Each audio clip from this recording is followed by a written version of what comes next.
या न्यूज बुलेटिनचे सहप्रायोजक आहेत गोकुळ.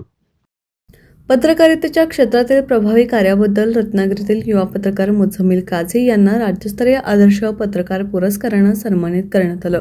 दिशा महाराष्ट्राची या डिजिटल मीडिया संस्थेतर्फे झालेल्या कार्यक्रमात माजी पोलीस अधिकारी पत्रकार विशाल माने यांच्या हस्ते हा पुरस्कार प्रदान करण्यात आला. कोकणातील ज्येष्ठ साहित्यिक इक्बाल मुकादम यांच्या उपस्थितीत पुरस्कार स्वीकारण्याचा मान मुझम्मिल काझी यांना मिळाला.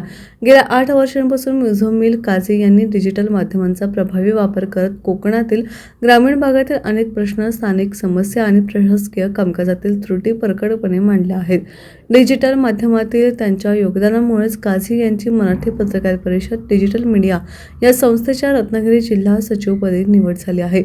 यावेळी मंचावर कार्यक्रमाचे अध्यक्ष चंद्रकांत जगताप, संगीता जगताप, महेंद्र चाफे, ॲडव्होकेट पूजा कांबळे, दिशा महाराष्ट्राचे डिजिटल मीडियाचे संपादक तुषार नेवरेकर आदी उपस्थित होते. मुझम्मिल काझी यांना मिळालेल्या या पुरस्काराबद्दल गाव विकास समितीचे संघटन प्रमुख सुहास खंडागळे, अध्यक्ष उदय गोताड आदींनी त्यांचं अभिनंदन केलं.